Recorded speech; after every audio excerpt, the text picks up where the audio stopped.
Hi everyone, welcome to another video of PowerApps Code Apps. In this video, we will be taking a look at how we can add image into SharePoint list image column using PowerApps Code Apps. If you have watched one of my previous videos where I have shown how we can upload the attachments, then this is pretty much relevant to that one. If you haven't watched yet, request you to please watch that video or I will put the link in the description.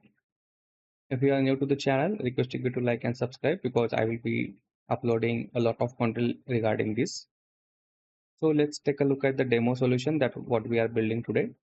This is the SharePoint list and that's the same list I was using in all of my previous videos for CRUD operation and everything. And I have created one column called profile picture. It is of image type, if you can see here. Then in the PowerApps Code Apps, I have built this HTML structure and I will put the link of this in the description so you can download it from GitHub and you can follow along with me. It is pretty much simple. So here we have the data set, table and columns. These are nothing but that I have configured in my code. If I take you back to my VS Code setup, if you know in the last video I mentioned, there is a configuration file that I have created where you can customize these things, right? So here I have my data set that is nothing but the SharePoint site URL. Table is nothing but the list ID, sorry. And the new item title, I would like to have hello there because I don't want to take an input to have this title. And then there are some configurations for the attachments. When you download the source code from the GitHub, you have to check this in this SharePoint services source components folder. There is a SharePoint image.tsx. So here you will find that code. And there are only few important things here. I have taken HTML input control to upload an image, and the reason I have set it to multiple as false because image column accept only single image. That's why I kept it false. Then it should accept image only. That's why the accept parameter is here. And on file change, I have written a function. So this is nothing but to store that file somewhere so we can upload in the SharePoints. Okay. And then there is one item ID. So the way I write this code is when you don't specify any item ID here, if you see, and if I click on add or update image, then what will happen? You see there is only one item. So now there is two items.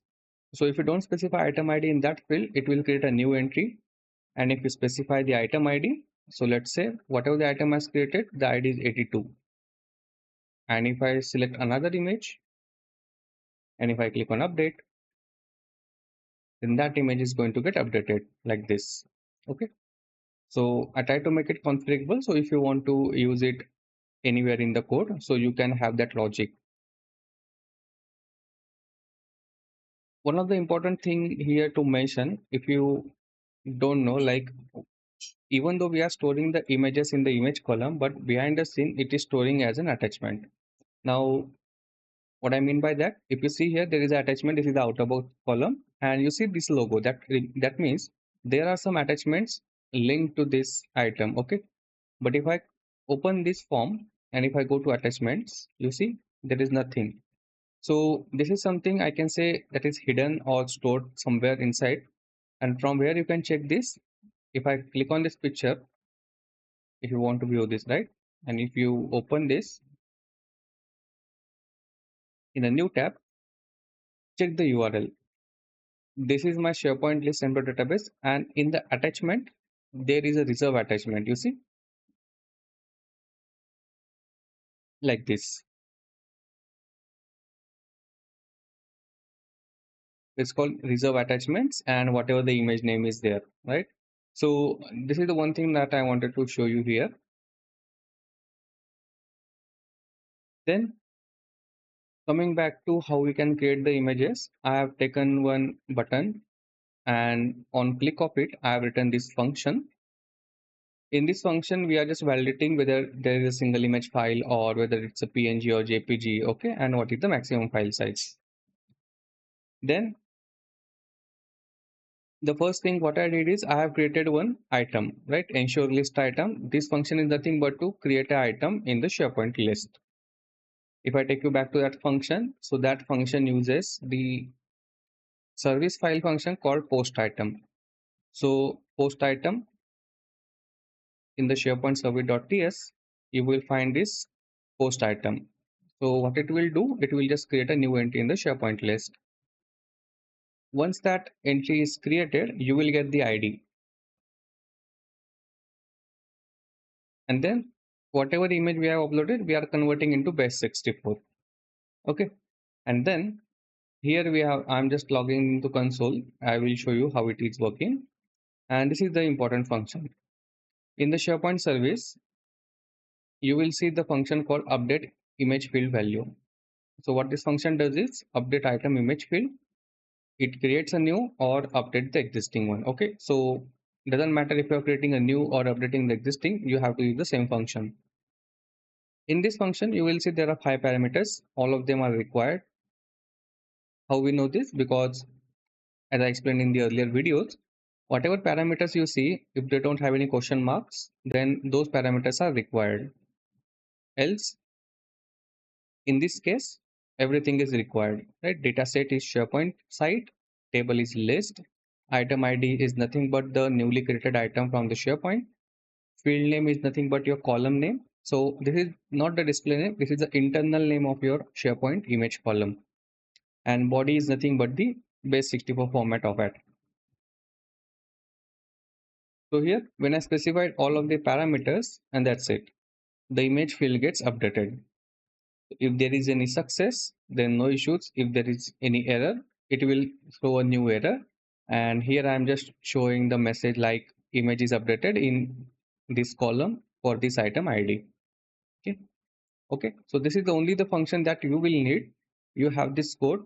Rest of the things I will not explain because they are just a kind of display purpose only. Now let's see how it is working behind the scene. If I go here, let's check the network tab. Now here I have specified item ID and here I have specified I will choose another image. So see, current item is set to 82. If I click on update image, you see it calls the function. You see the request payload. This is why, because the format it is sending that it is a base64, right? So we cannot see the properly. And if I check in my list, so this image should be changed. Okay. Now if I want to create a new, so let me get rid of this item ID.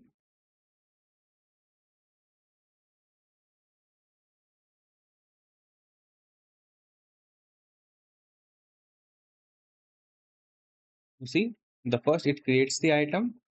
It is a fraction of second if you notice these changes, but yes, first it created that item and it updated the image field. If I go here and if you see like this, okay.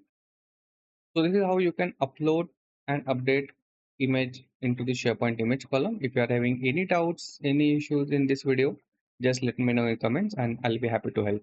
Thank you.